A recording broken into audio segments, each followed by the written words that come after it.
Hello, and welcome to Multifamily Talks, a RealPage podcast. I'm Krista Hurley, Industry Principal at RealPage, and your host for this episode. Today, I'm joined by Arial Baranauckas, Vice President of Marketing and Recruiting at Carter-Haston. In this episode, we talk about career pathing within multifamily, Ariel adjusting as a soon-to-be new mom, how leasing and resident expectations are changing, but on-site team members are striving to achieve the power of wow. We love having conversations with our industry friends and partners, and we want to be able to keep having them and sharing them with you. So please subscribe, comment, and share it with your network. If you have a topic you think the industry needs to be talking about, reach out to us and we'll consider starting the conversation. So with that, let's get going. All right, Ariel, thank you so much for joining. My lead in to these conversations is kind of silly, but what is the name of your car?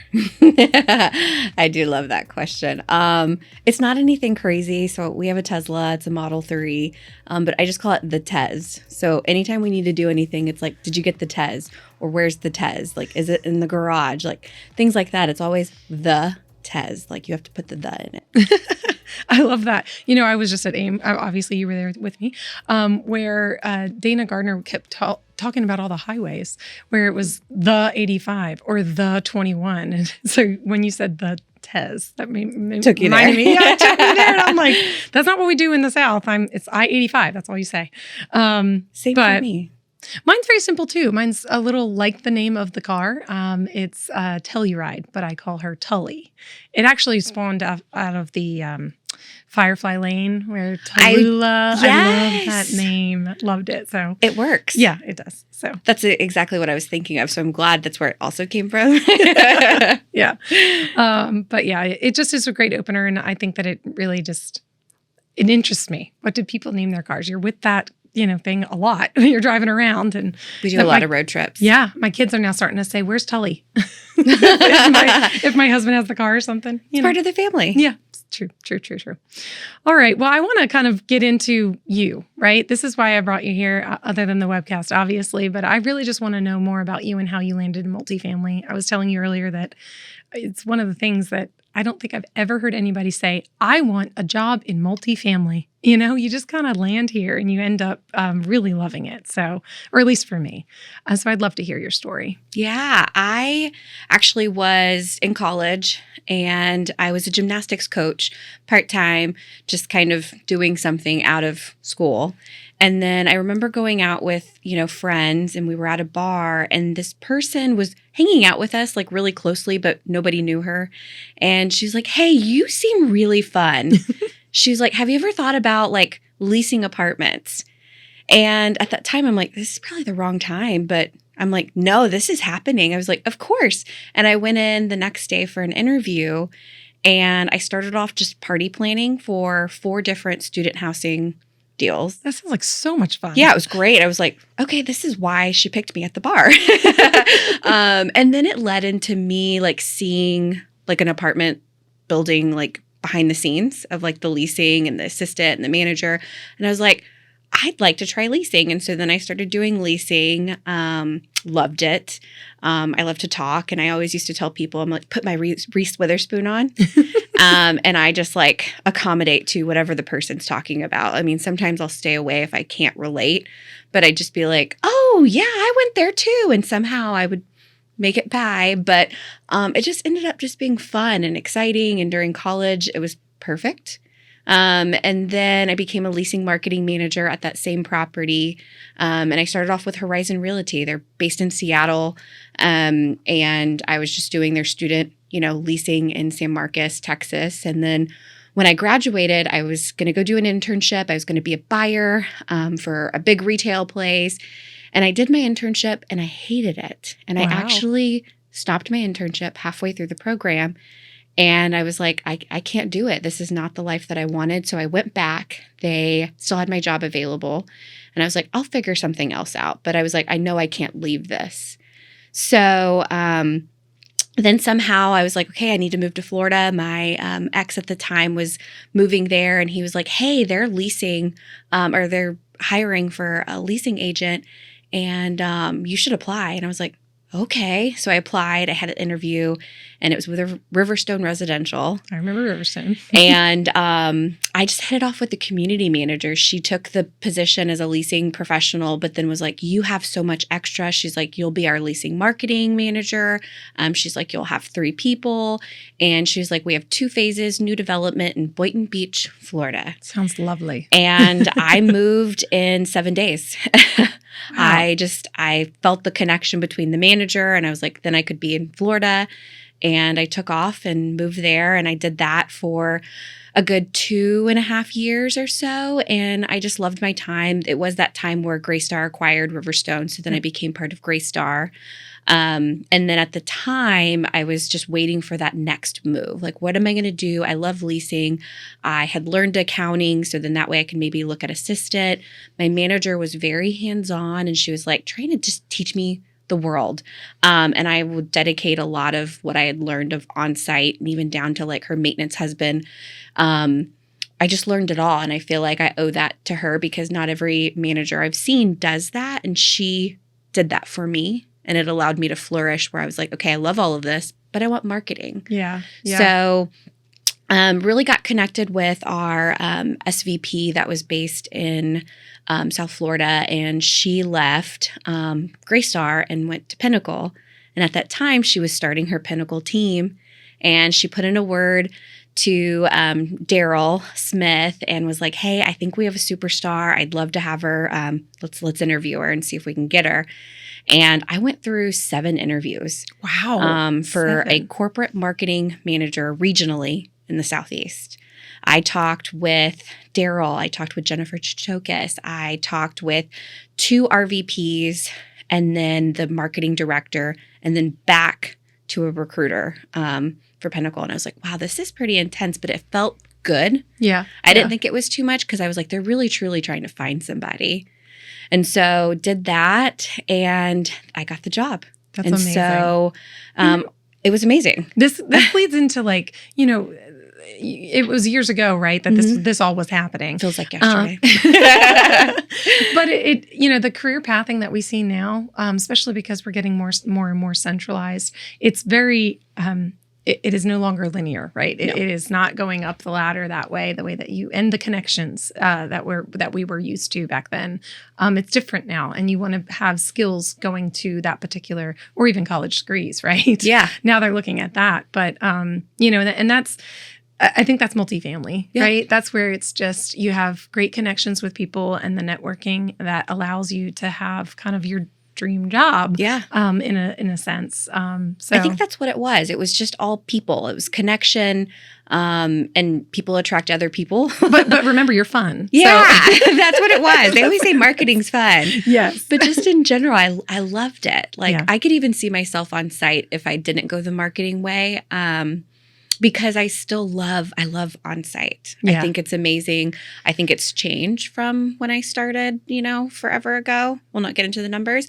But it's just, it's beautiful. So like when people say like, I didn't plan on being in property management, like I didn't. And this is how I, I found my way. I took the time to like understand everything.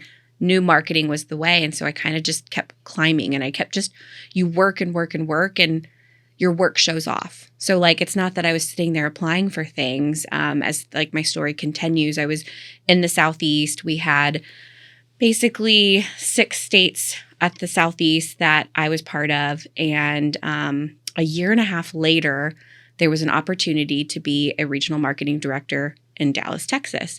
And I was like, oh, that's fun. And it was brought to me by my regional marketing director in the Southeast. And I didn't think I was like ready for it. And he pushed me. He was like, I think you're ready for it. And I was like, are you trying to get rid of me? And he was like, no, I truly think like if you're flexible for moving, he's like, you should go for it. And I went for it, and everything worked out. I moved to Dallas, and I was here for 3 years or so. And then something else happened within Pinnacle. And they're like, hey, we're going to start a student housing company under Pinnacle. So Pinnacle Campus Living. And I have a lot of student experience to where they were like, this would be perfect for Ariel. And so went to be the director of marketing for Pinnacle Campus Living, and did that for a little over a year before Cushman Wakefield came in, and the student portion went to BH. And then that's where I found my new home with Carter-Haston, with saying, okay, it's time to go back to conventional. I love student, but it is a grind and it's seasonality, and you just have to be prepared for it. And I was missing the new developments. I was missing conventional. And so I started my look into what's next. And then that's when Carter-Haston kind of fell into my lap. And they also said, hey, we would like our VP of marketing to be in Nashville. So we packed up, boyfriend then, now husband, and we moved to Nashville for Carter-Haston. And it's almost been 4 years, and I wouldn't change it for the world. And I love what I do. I even tell my team all the time, like, even a bad day is a good day, because I am so passionate and I love what I do that there's technically no bad days. But if something just goes wrong and you're just having like a funk, it's still good to me. I love that for you. And I know that, when it comes to moving around physically, right? That's not necessarily a have to now, but it's a really nice to when it comes to multifamily. I know that we were talking earlier that you're, 3 days remote or 2 days remote? I can't remember what you said, but being in the same area as your team definitely has its benefits when it comes to the other side of the house. Now, when it comes to the vendor, it's a little different, where you can definitely be 100% remote like me, but I travel into Dallas quite often. But no, that's amazing. And I know I've been privy to a lot of Carter-Haston leading ladies. Obviously you and Allison Andrews, and now Candace Gus I got to meet at AIM. So tell me a little bit about your team and those ladies, and just the empowerment that you have around them with Carter-Haston. I don't think it's just my team. It kind of extends further. So when I started the interview process with Carter-Haston, I met all the partners. And one of the partners is Amanda Speed. She's our CFO and partner. And it was just so nice, to see a leading lady be a partner, but also just how she was just backing me up whenever I needed anything. And she's just always there for me. She understands everything essentially that we go through. But just in general, I love to see leading ladies, whether it's for the company or for their departments. And so to know that we also have a lot of heavy hitters on our Carter-Haston team. Like you mentioned, Allison Andrews, she's our VP of Ops. And then I am the VP of Marketing and Recruiting. And then you have Susie Conley. She's our director for HR. And then our controller, Diane.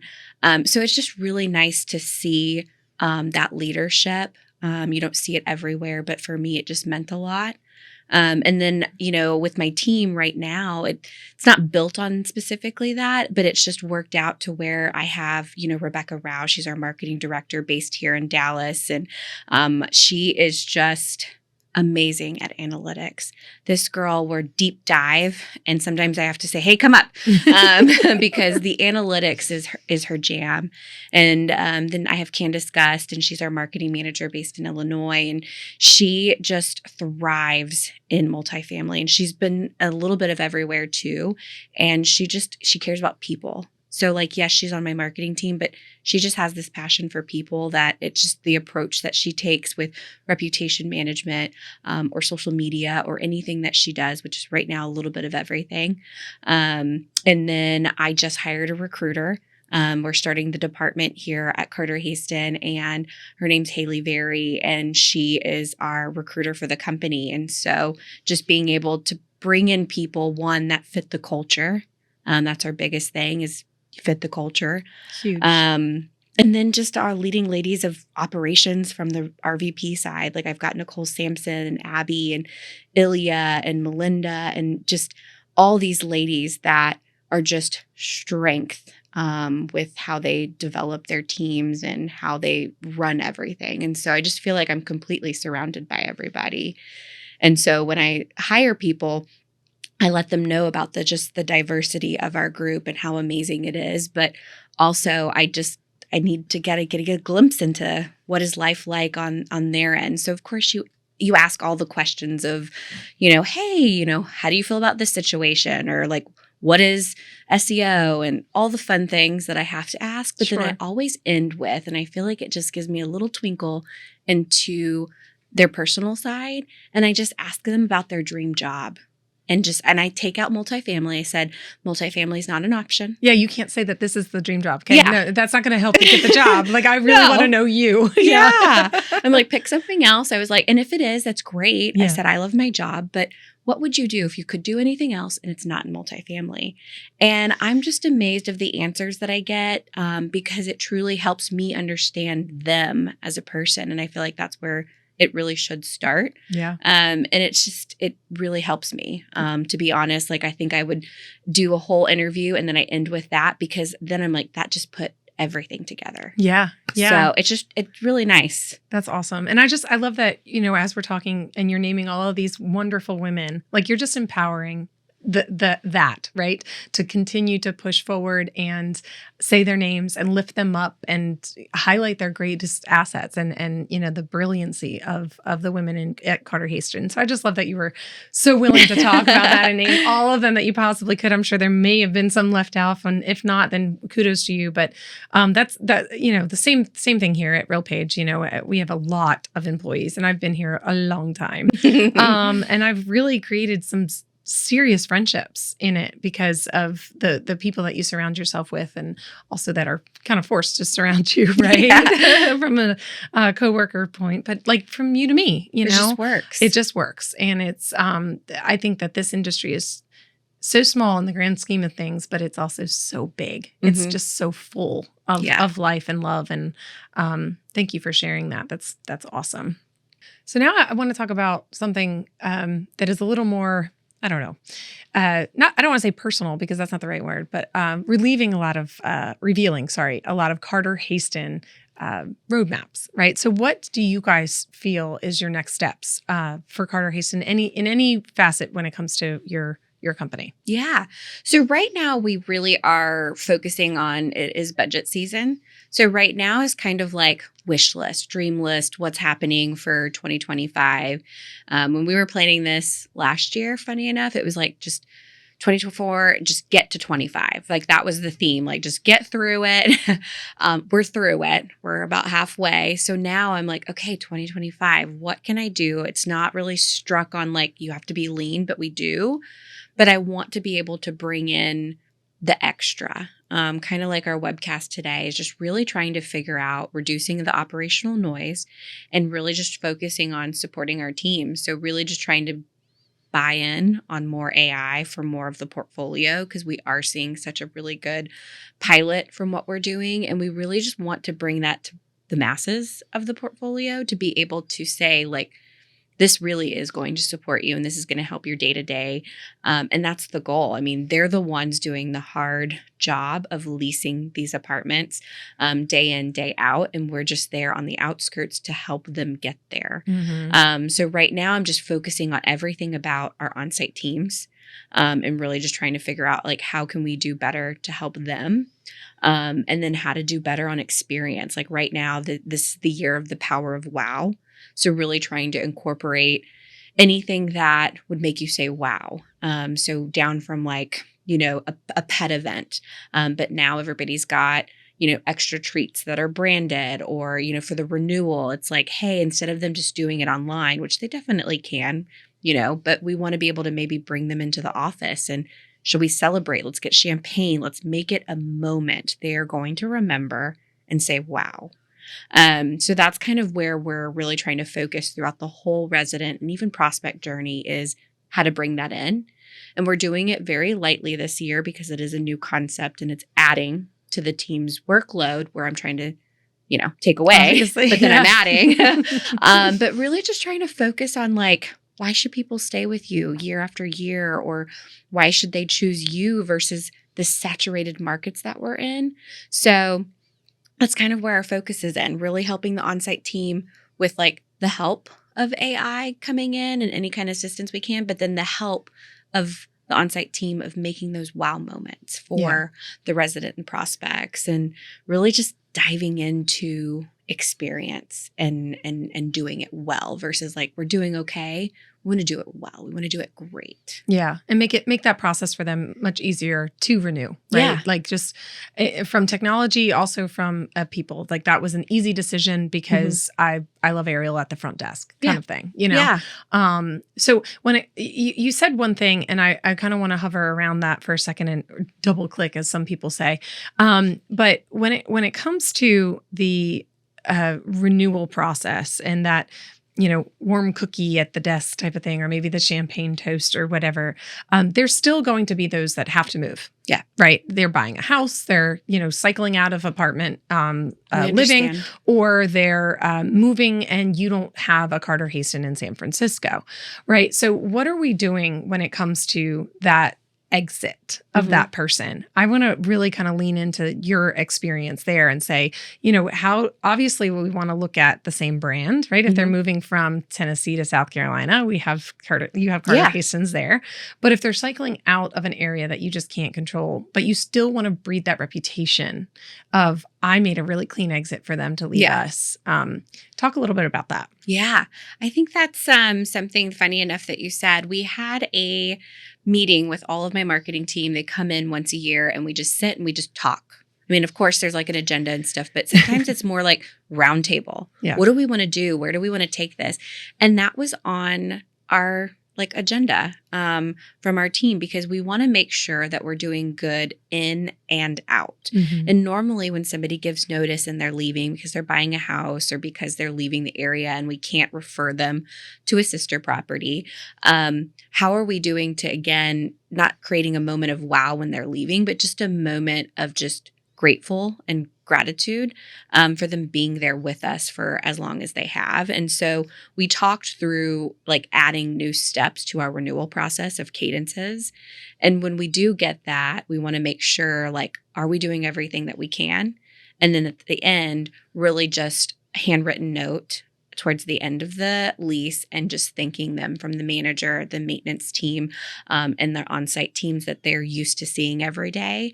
And so we incorporated that into our Benson store, where we're just we want those thank you cards to be able to just leave on a good note. I don't know about you, but I'm a person that I keep every card, every thank you note. If a nice note is on a Post-it, I have a box and I keep it, because sometimes I just want to go through and just remember things. Yeah. And so we hope that they keep it and they remember their time with us, but we just want to make that impression of, if they ever come back to an area, we hope they choose a Carter-Haston community. Yeah. Yeah. Absolutely love that. I mean, you're focused on getting that great first impression, but what about that last impression? Yeah. Maybe it really is. They're cycling out of apartment living and they bought a house and that's their forever home, but you got to be happy. Yeah, exactly. Exactly. Well, thank you for sharing that. So, another thing that you mentioned with, the site teams and what they do, right? I know that Carter-Haston is not looking at any type of real centralization in terms of removing people. It's just adding technology to help those people. But with your particular story of your career and the career pathing, what does that look like for Carter-Haston? Do you guys have sort of role specialization in a sense that says, hey, you're really good at this. We need to, lean on that skill and make sure that you stay in the forefront of leasing because you have that drive, you have that thrill to kill kind of thing. Or you really are good with the residents. I don't know how you do it day in and day out, right? And then lean into them as a resident specialist or something like that. Do you guys have any type of future look on career pathing, role specialization? Yeah, we're trying to do better at organizing it. So, of course, with us adding in recruitment into being a department for Carter-Haston, that's part of the process where we want to do better with career paths and knowing about it, and making sure that we are creating a lane for those people, one, that know where they want to go, but sometimes when they don't know where to go. Right. So a lot of our conferences, we have each department head or somebody within the department that would want to talk about, hey, what do you do? What are the steps that you could get there? And we typically do it annually. So then that way it's recorded. It's something that we push out there. But on the side note, our operators in each region do a really good job of just connecting with the teams, figuring out where they want to go, whether it's, hey, I love leasing. I want to be a rock star leaser. What does something like that look like if I don't want to go the assistant route? Because it's kind of the way that they track it is, you go leasing, and if they have a leasing marketing manager, and then you do assistant and this community manager. And then from the maintenance side, same thing. They have their own. But for like Rockstar Leasing, they typically don't want to be an assistant manager. No, yeah. They're too chatty and they need to go. So we're starting to look at things where we're like, how do we do regional like leasing and sales training and like really kind of positioning that role to be a little bit more of its siloed track. And then those that want to be in accounting, like we have our regionals offer our accountants to all come in every quarter to be able to connect, learn more, but they're trying to grow to be a community manager. So they do like assistant manager to community manager tracks. Same thing with managers. If they're really wanting to grow and they're like, hey, I want to be an area, I want to be a regional. We are in contact with them the whole time. And for us, we're a little bit smaller of a company. So it's very hard to create those roles, but we do try to do as much as we can. One, to let them know and communicate when we feel like something's coming, but also if we got to prepare them for their next step. And unfortunately, if it's not us, because we don't have the spot, we want to prepare them the right way and say, oh my God, that person from Carter-Haston was phenomenal. And the same thing with maintenance. We really strive with our facilities department. We've seen people come from leasing over to facilities. Wow. We've seen people just grow from just being like, a manager to a director.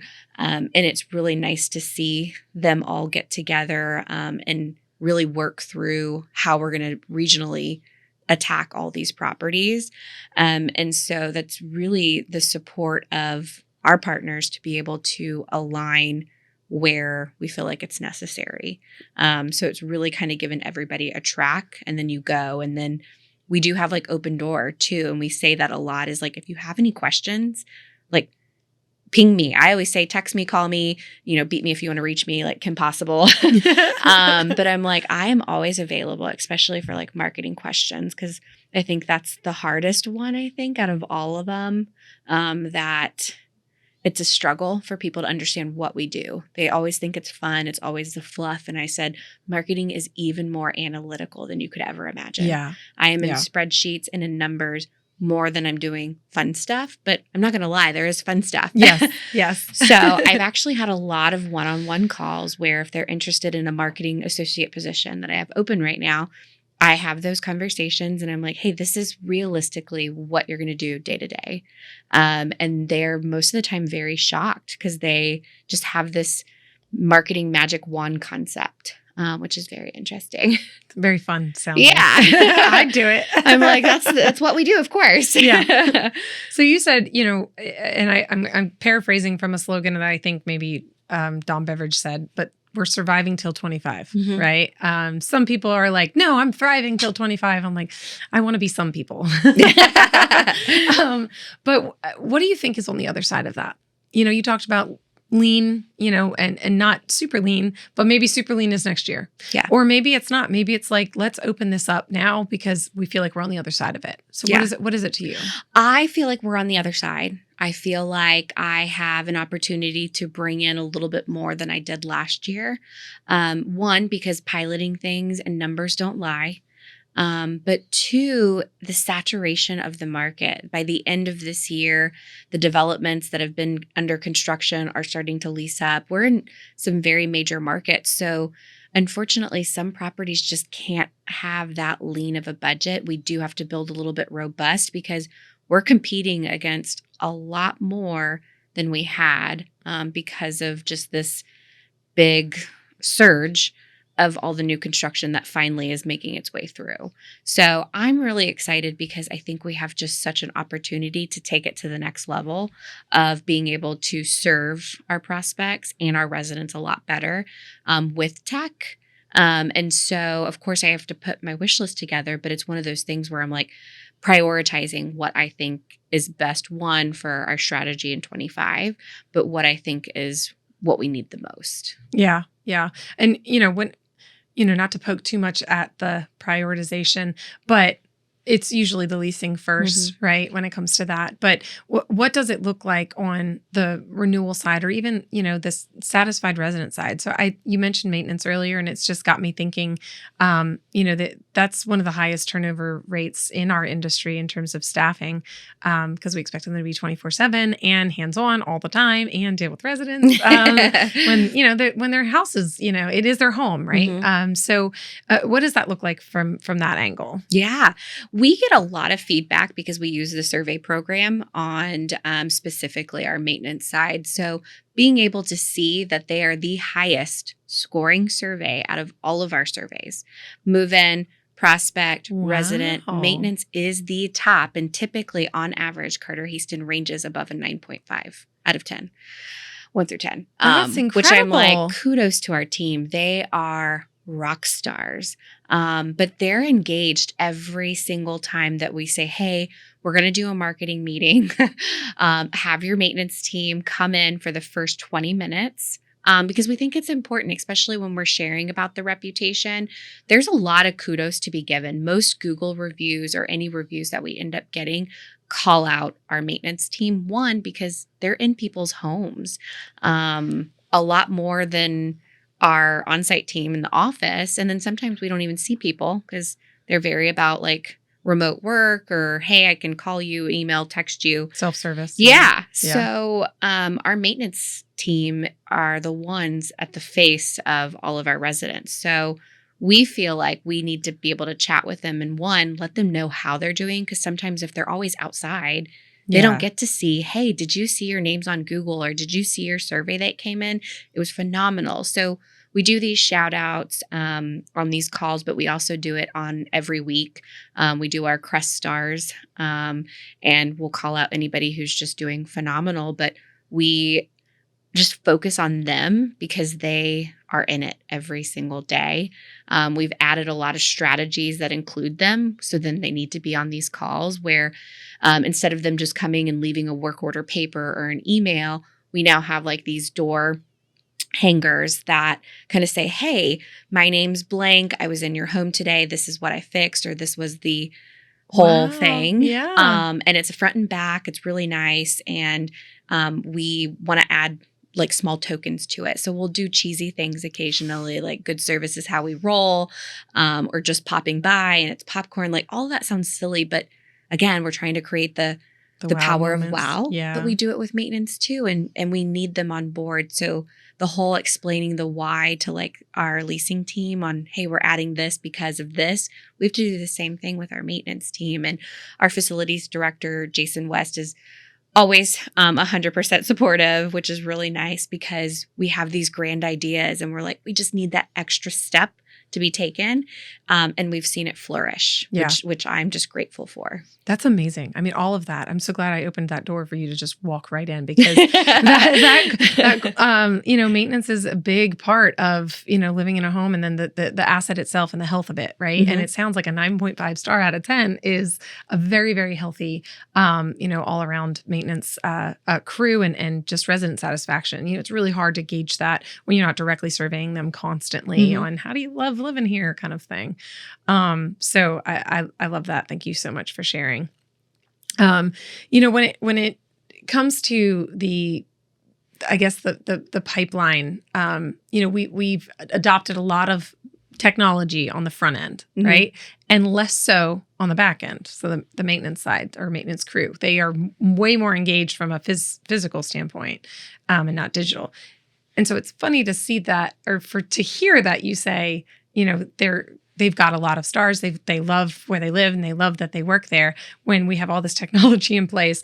And it's like a harder thing to grasp satisfaction rate in a sense.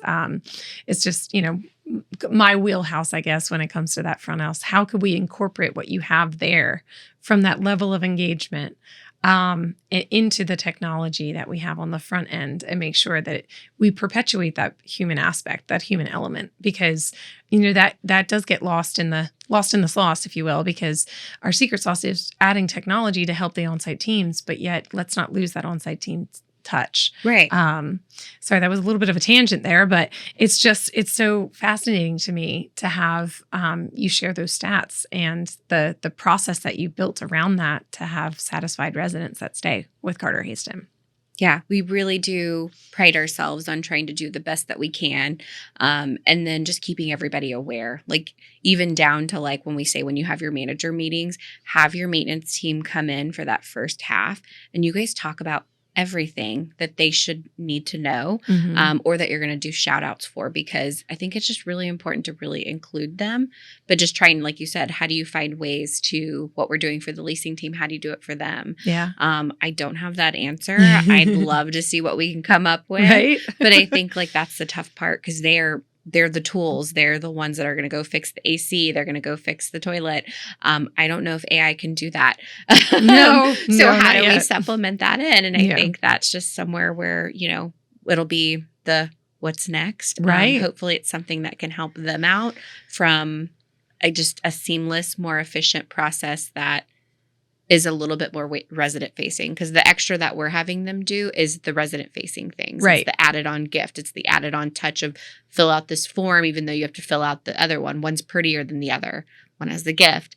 So just trying to think of ways of just being creative. And to be honest, I think it's just going back to the basics and allowing AI to step in where you can, but still don't forget your basics and you still have to be there. Love that. So let's shift a little bit more on the personal side. I know that you may not have had this announcement to the greater audience that's listening to the podcast, but you're welcoming a little boy. I am. Yeah. He's coming September 5th. And I'm really excited. It's my first. It's been a whirlwind, but I am just trucking along. I'm so excited. I am a little nervous, and it's not for the baby, but more of leaving work. It's been a process of trying to figure out what does maternity leave look like? How do you come back? And then now juggle, you're coming back with a bundle of joy that's going to continue to grow. Yes. So for me, that's my biggest hardship that's going through, because right now, lucky and knock on wood, it has been a wonderful pregnancy, other than I'm just tired. Yeah. I'm still trucking to all the conferences. I'm still in my heels because I love fashion. That was your dream job, right? And it's like personal. But I'm just thriving and I'm doing good. And I'm just grateful for this new chapter that's about to open. And the new chapter within the multifamily, because the support that I've gotten when everybody's like, they're coming to rub the belly and they want to know more. And they're like, oh my gosh, how can I help you? What do you need? I'm like, I'm doing good. I'm good. I got my water. I have my snacks. I am prepared. But I'm really excited for what's to come with just being able to balance being a mom, being, a boss in my job, and then just being a wife, which I know a lot of people in multifamily, like I've heard so many stories, and I'm grateful for all those. Just to hear one, we've talked about your story about being a mom and juggling life and travel and work and doing it all. Yep. I feel like I'm just thinking about that constantly, because I'm like, okay, I'm doing it now.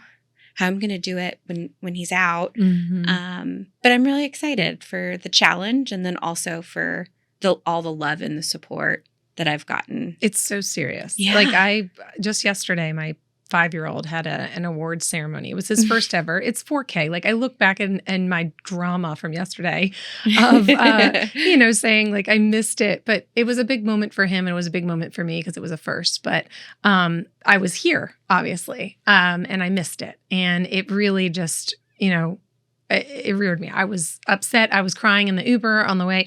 But I also think about all the love and support that I got on LinkedIn from this industry. It's not like I have like a whole bunch of friends on LinkedIn that are outside this industry. It's the friends that I've built within.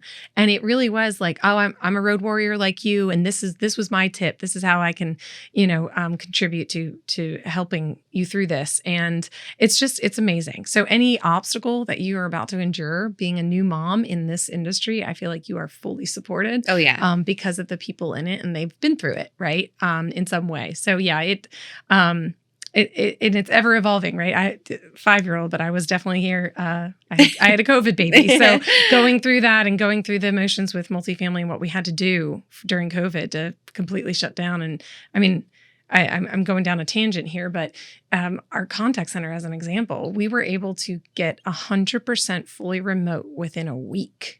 I mean, we had like 800 employees in the contact center at that point. It's amazing. It's amazing what we're able to do when we support each other and lift them up. Yep. So I think that you are just definitely in great hands with this industry. It's been nice. Every conference, it's like work. And then they're like, okay, let's talk about baby. Or it's like, hey, you need this, or we really loved this. And there's probably a lot to take in. And I've taken everything in. And then I take it home to my husband. And I'm like, okay, what do we do? Here's all the things that we got, tips, tricks, and products. Right. So it's been great. So NAA will be my last conference, and I'm going out with a bang. It's the biggest one. Yep, that's true. That's true. I'll see you there for sure. But you said something there that it's definitely a balancing act. And we just did a webcast. We were talking about conversational AI, and I think that it's one of those things that we look at the on-site team who got real nervous about AI and incorporating that. But it's a balancing act. Mm-hmm. You use it, you coach it, and you're still here. And I think that the same goes for work-life balance, especially when you're bringing a child into this world. Show them that, hey, mommy is passionate about her job. And look, this doesn't give you pride, and I'm proudful of you, so it just kind of goes hand in hand, in my opinion. But, I agree. Yeah. So, so next I want to talk about like where you think you can go in, and I don't want to say specifically in Carter-Haston, right? You're going to be a new mom. There's a little level of, career happiness, and you're in it, right? But beyond that, where do you see yourself in multifamily or not? Is it something that you're like, 15 years is enough? That's it, right? And I just put a number. I was not putting a number to you. I was just saying like 15 years in it is enough. Or do you see it for the long haul? I do. Yeah, I really do. And I actually got asked this question when I was at AIM at a dinner, and I really do see myself. This is the forever. I think there's a lot of lanes that you can go into. I've seen some people jump from every single lane, whether it's on like the vendor side to the management side to the client side. Like I love that. I think I will forever love the management side because I truly love what I do. But I see it till the end. I don't know what it looks like. But I'm just happy where I'm at, and I love what we're doing within this industry. And then I'm really excited for the future because I feel like for a while there, like multifamily was always like finding ideas from other industries. Yeah. And I think we're coming to a point where like, yes, we're jumping on AI and everybody is doing what they're doing within it. But I have a feeling eventually something's going to happen where multifamily is on top. And I hope to be a part of that. And I'm just really excited for it. The other thing is just really trying to make sure that my cup is always full at the same time. And so being able to like balance everything, new family, work life. So kind of that question in our webcast was like, how do you rate your, communication and satisfaction of what you're doing currently? And the biggest one was somewhat satisfied. I know I still have a long way to go because when I look at things, I'm somewhat satisfied. Like I always want to keep pushing. There's always like something else that we could be doing. Because if not, like no one's perfect. True. And there's a lot of trial and error. And I just feel like I'm still at that point where I'm like, we could do better. We can always do better. And there's like that next level. And I just think of like the never ending Super Mario, like back in the day, where I'm just like, I'm going to keep going to every level and it just never ends. I will get to Bowser. Yeah. I'm like, this is just crazy. But I feel like that's where I'm at with my team. I'm like, we're doing this and it's good. Yeah. But can it be great? And I still feel like we're doing great things all over the place. But I don't think it's ever going to end. I think the chase will always be there. Yeah. That's beautiful. I love that. I just realized sitting across from you, I mean, we've known each other for years, that you've only been on the operator side and I've only been on the vendor side. Like, and we have tenure. right? Yeah. It's not like we just started multifamily. That's kind of rare. I feel like we're a rare breed. We are. Sticking it out. But, who's to say that I wouldn't hop that side or you wouldn't on this side as we see it growing, right? Because I do. We at AIM, we spoke about, or we had the John Cashin from Ritz-Carlton come up and talk about hospitality, right? Loved him. He was so great. But, we talk about going back to the basics in multifamily and incorporating some of that hospitality with obviously modern technology. But I like what you said there. Like, let's start being our own and coming up with our own ways and our own things and really, seeing where we could go with it because, it is a huge, it's growing anyway. It's getting to be a very huge, market instead of just the niche one that we've been in for quite some time. Yeah. It's almost taking what he said about, he said, don't pretend, listen. And That's a good one. It sticks. Yeah. But I'm like, it's almost like don't pretend, like react or do, like actually do it. And I think everybody's just moving in that direction. What's the new? What can we do? What can we help? What do we support? So fast. And it's like that prospect and the residents, honestly, they're speeding through life too. It just feels like, you and I have had this conversation twice now. Now it's going to be thrice.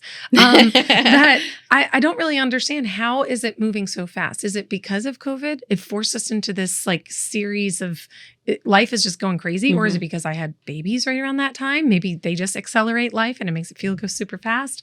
Don't know what it is. Maybe it's all three, right? Time is flying. It's flying by, and the growth is, almost at this point immeasurable. It's just, it's sky's the limit. And that, that's the point that you were just making about where could we take it together? Yeah. Let's be great and continue perpetually looking for that. Yeah. Greatness. I don't think it'll ever stop. Yeah. Think that, we've had a great conversation here, and I don't want to say we're out of time because you and I could do this forever. But I know we got to rest those feetsies of yours. So thank you so much, Ariel, for joining us. And I look forward to the next one and seeing you at NAA. And then I look forward to hearing about your bundle of joy joining us later this year. Yes. Yeah. Well, thank you so much again for joining us today. Some really great tidbits that I think other companies will start adopting, I'm sure, hopefully on that maintenance side, and as well as the leasing. I love what Carter-Haston's doing for the whole team. So thank you so much for joining us, Ariel, and I'll see you in a couple of months at NEA, or a couple of weeks. Oh my goodness. It's almost here. Yep, it's almost here. Thank you for having me. And thank you all for joining us today. We hope you enjoyed the conversation. Remember to please share it with your network and follow us on Apple or Spotify and share your thoughts by commenting, rating, and reviewing. I look forward to our next conversation. Thanks for joining us for another episode of Multifamily Talks, a RealPage podcast. As always, the views expressed are those of the individuals participating and not those of RealPage.